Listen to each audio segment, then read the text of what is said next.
सभी को मेरा प्रणाम।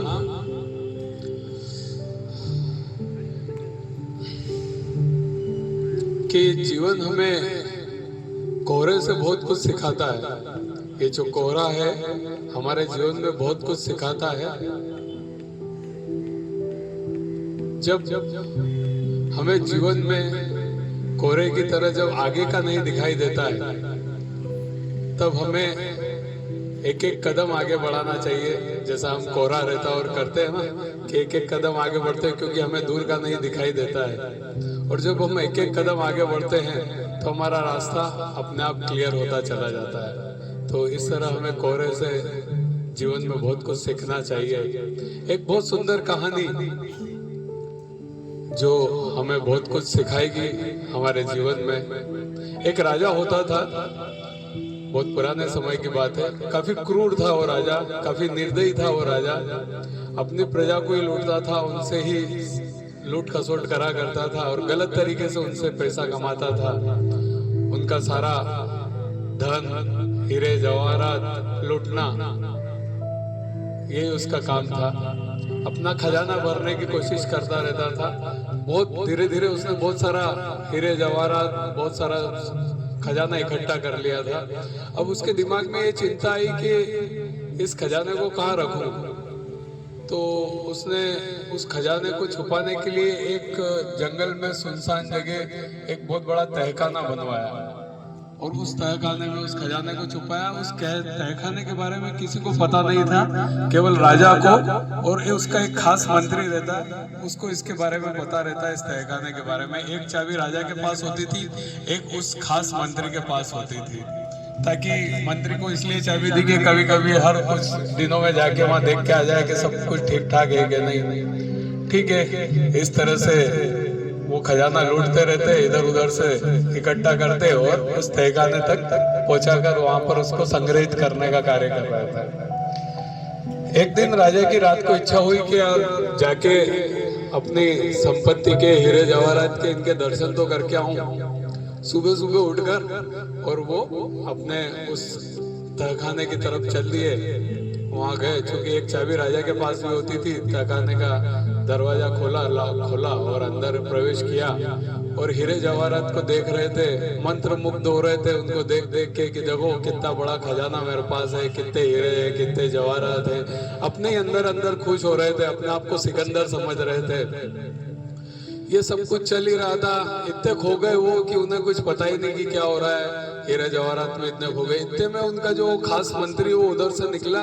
उसने देखा अरे तहखाने का दरवाजा खुला है। उसने कहा मैं 2 दिन पहले आया था, मुझसे गलती से दरवाजा तो खुला नहीं रह गया। वो तुरंत गया, उसने दरवाजे को लॉक कर दिया, क्योंकि एक चाबी उसके पास रहती थी। लॉक करके और वो महल की तरफ चला गया।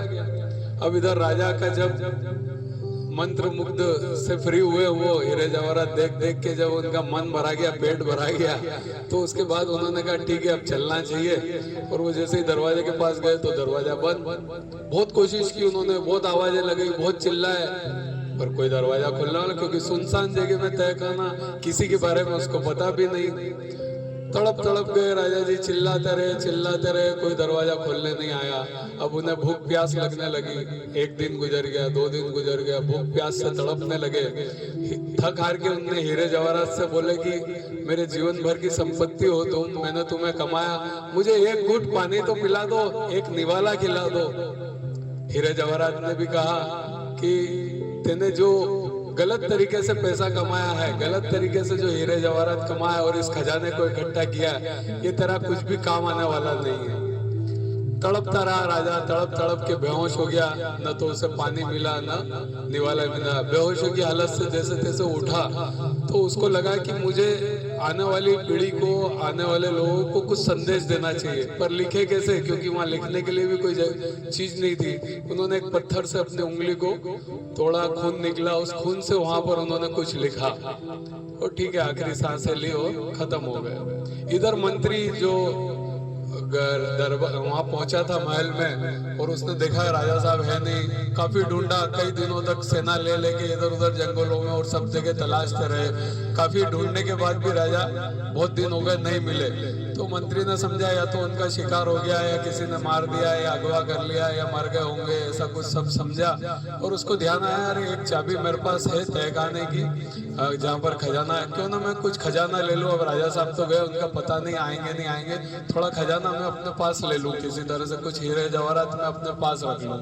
ये सोच के वो तहखाने की तरफ गया। जैसे उसने दरवाजा खोला तो वहां पर एक लाश पड़ी हुई थी, और वो लाश थी राजा की, और वहां पर लिखा हुआ था कि मेरी जिंदगी भर की कमाई, मेरी जिंदगी भर की दौलत, हीरे जवाहरात मुझे आखिरी समय में एक घूंट पानी न दे सके। तो वही बात है, इस कहानी से हमें यही शिक्षा मिलती है। बचपन से हम ये बात जानते हैं कि न तो हम कुछ लेकर आए हैं, न कुछ लेकर जा सकते हैं, लेकिन फिर भी हमारी जिंदगी भर दौड़ उन भौतिक सुख सुविधाओं को पाने में लग जाती है। उन्हीं चीजों को पाने में हम हमारी जिंदगी गुजार देते हैं। जबकि हमारे साथ क्या जाता है? हमारे साथ जाता है हमारे कर्म, लोगों की दुआएं, यही हमारे साथ, हमारे अच्छे कार्य, यही हमारे साथ वापस जाते हैं। पर इन पे हम कुछ कार्य नहीं कर पाते हैं। इन्वेस्टमेंट तो बहुत करते हैं हम, हमारे कपड़ों के ऊपर, सुख सुविधाओं के ऊपर, गाड़ी के ऊपर, बंगलों के ऊपर, जमीनों के ऊपर, पता नहीं कहाँ कहाँ कितने इन्वेस्टमेंट हम करते हैं ना। लेकिन एक जो सच्चा इन्वेस्टमेंट है वो होना चाहिए हमारी आत्मा के ऊपर, हमारी सॉल के ऊपर। जब हम आत्मा के ऊपर इन्वेस्ट करेंगे, आत्मा के ऊपर इन्वेस्ट करने का मतलब है मेडिटेशन, ध्यान, साधना, तो हम उस आत्मा को जो सुख देंगे वही सच्चा सुख है। इस कहानी का यही सार था कि हमें आत्मा को भी समय देना है, मेडिटेशन करना है, ध्यान करना है, साधना करना है। यही इस कहानी का सार था। धन्यवाद। एक अच्छा भजन करेंगे।